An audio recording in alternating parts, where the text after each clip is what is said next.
Continuing here.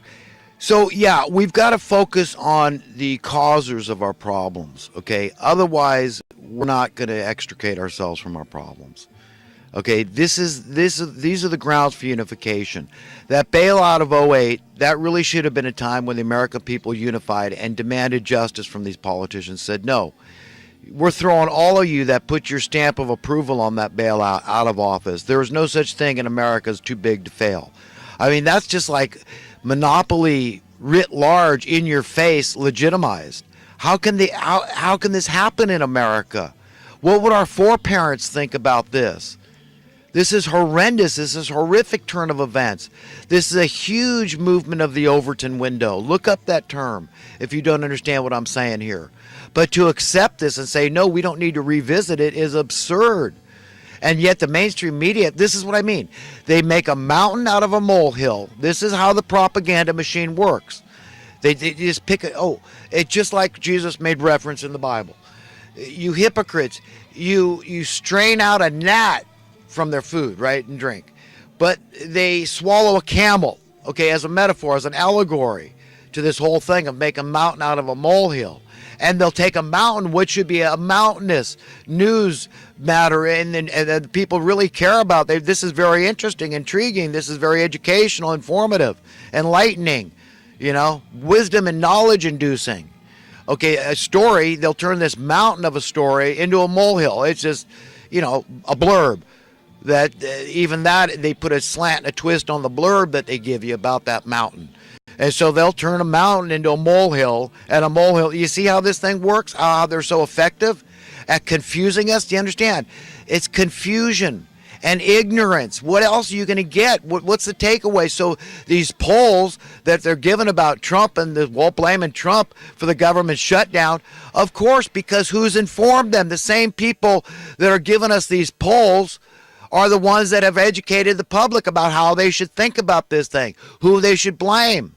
When we know that the voters for Trump, this is one of the things that they want, border security. And if that means a wall, so be it.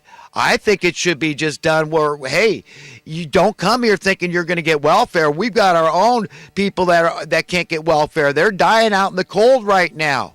These aren't criminals. These are just desperately poor people that are homeless in America. Native sons and daughters, American citizens with constitutional rights that are dying out in the cold.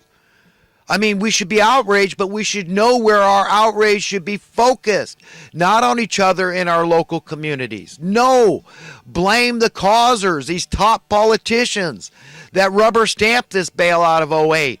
This is what we need to revisit. We need to get rid of the Federal Reserve, just like JFK was doing. Trump's got to get that. Until we really have sound economic policy, sound money, we're not going to fix our problems. And this is what they don't want, because they know over time, with sound economic policy, sound currency, we're going to see universal prosperity, which translates to universal freedoms, which translates biblically to the captives being set free. When none of us even care about money anymore, it's irrelevant, we don't care. We've all got so much of the stuff, and it's worth so much, we don't care. We serve each other by instinct, God-given instinct to not want to be decadent, lazy slobs. Do you understand? That's a fact. Prove me wrong. That with a basic income, just seen as an extension of Social Security, David Knight was complaining, one of Alex Jones' reporters, he brought up this in a derogatory manner, that this is a leftist, socialist idea, this basic universal income. And man, I'm going to go off later because I got some notes here in my recent events. But listen, okay, then maybe if that's a good thing not to have a basic universal income, let's get rid of a basic universal income for seniors too. I mean, wouldn't that be even better? So let's get rid of that, David Knight. Put that in your pipe and smoke it. Ruminate on that. What's good for the goose is good for the gander and all that jazz. And I like David Knight a lot. He has done some stories I really like. He did one on the Federal Reserve that I'm just really behind, but you've got to be consistent, man. Okay, just stay on track. You stick to the script. Okay, focus, man. Who's causing the problems? Don't blame the effect, the desperate poverty. How are we going to fix it knowing more and more jobs are going to young, strong immigrants or machines? You tell me what the answers are. You fix it. What are your solutions? We're just going to play volleyball. We know you've seen the same thing. Oh, my team is in office. My gang. No, now my gang is, now it's good. Now it'll get, no, beat our head against the wall a billion times and it didn't work. That's okay. But on the billionth and 10th time, it will work, right? This volleyball game, it never works. What are your solutions that's going to fix things permanently? Come on, be honest. Be intellectually honest. And it's hard. That's it. You're going to go for the low-hanging fruit. Look, let's focus on the effect. Oh, these people are weak. So you're falling into the trap, man, the social Darwinism. Survival of the strongest.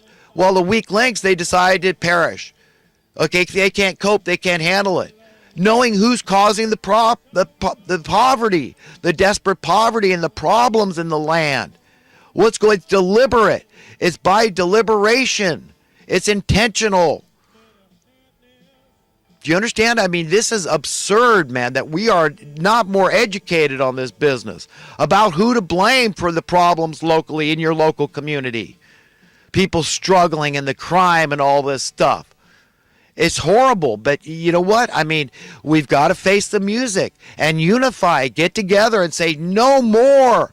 This is our only hope. Will we do it? I don't know. I know that God's hand is going to be forced upon us sooner or later, one way or another, and those that are most ready for it are going to be the least traumatized. So jump the ship. Jump this ship of fools, metaphorically in your heart and mind only, because we're all stuck on it physically. We've all been dragged on board this ship of fools, kicking and screaming, a lot of us like myself, but we're stuck here and trying to make the best of things. So, you know what? I mean, I don't know how people can think that we don't need to really, rock this ship, and if it capsizes, so be it. If we don't upset this apple cart, this establishmentarian apple cart, we've got to really get serious, man, because we're in dire straits. We're in a lot of trouble. People just don't understand. I mean, every time you turn around, there's cost of living inflation. Another one bites the dust. Another one's out. Another one's out. Another one bites the dust. My rent went up $50. I'm out. I can't do it. I'm too proud to even ask for welfare. And through empirical evidence, there's no welfare left. Otherwise, we wouldn't let all our native sons and daughters be dying out in the cold. So maybe I'll just put a bullet through my brain if I lose my will to live and I've got too much pride to ask for help. Maybe I'll just quietly go off into the night and go under the bridge and perish in the cold. This is where we are in America in the 21st century. And I can't be the only one that's utterly outraged to my core that we're accepting this stuff. My God Almighty, we're in so damn much trouble. I guess I wasn't done pontificating, but I'm outraged. We should all be totally outraged, but we've got to focus on who to be outraged at. We got to get rid of this Federal Reserve. Dump them. We don't need them. Get rid of them. Trump, show them who's boss. Say, you know what Alan Greenspan said? Here, I'm going to show you the truth. That the president, executive order, can get rid of this branch. We don't need it. It's a pseudo branch of the government. It's a proxy at best. Okay? It's a proxy of the United States government at best. We don't need it.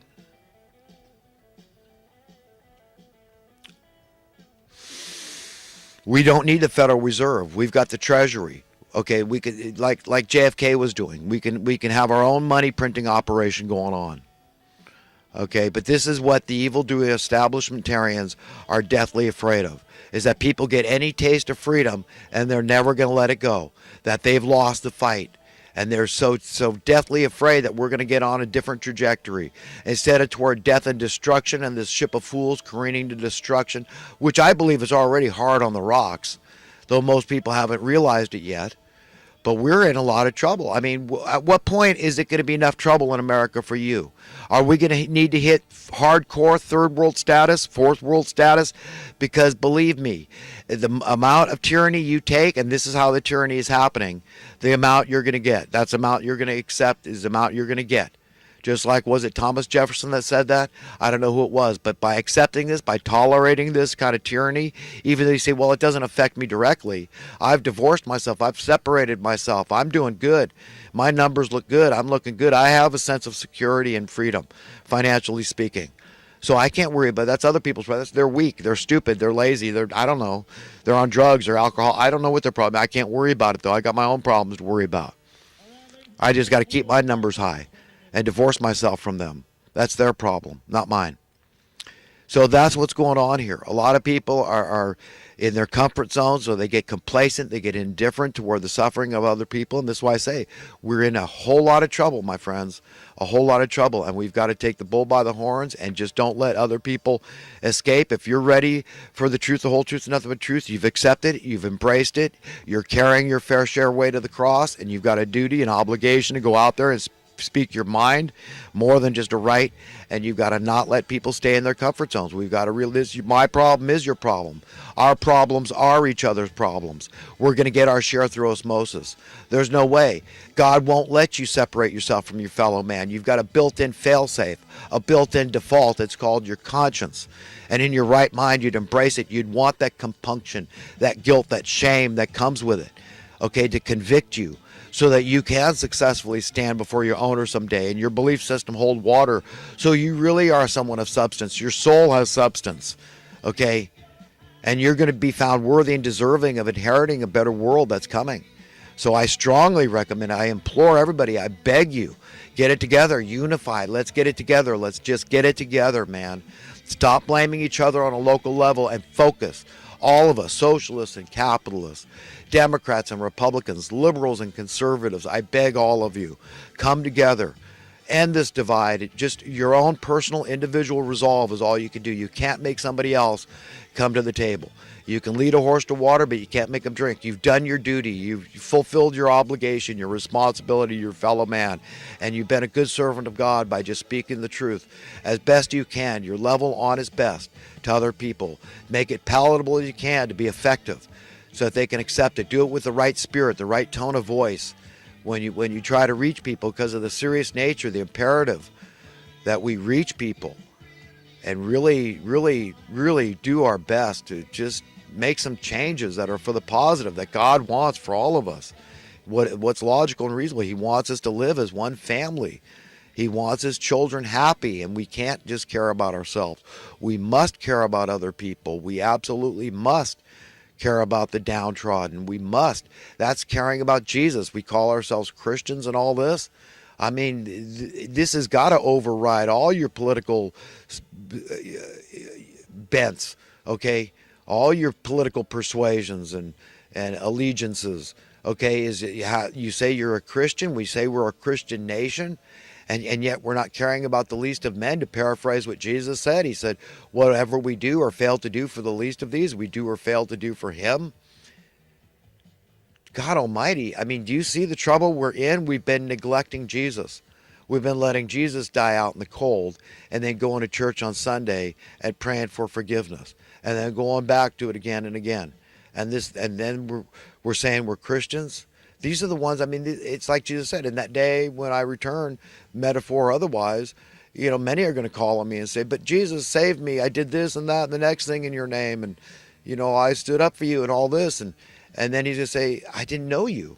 You were deluded. I mean, basically, that's it. On the ship of fool, there's a whole lot of deluded people that think they're righteous because they're self-righteous. Their belief systems are warped and diluted.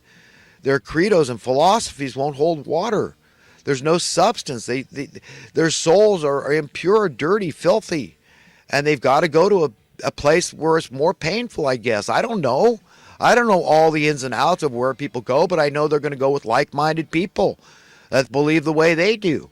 They're going to get their just deserts, whatever God finds worthy, whatever pain and suffering. But when you've got nobody else to push around to get advantage over and bully about, okay, you know what? I mean, it's not going to be the same paradigm for you, is it? It's going to be a lot different. So just consider that. In all your business practices, are you abiding by the golden rule? Are you willing that the shoe be on the other foot and you be at the other end of your business transactions? Are you really being honest?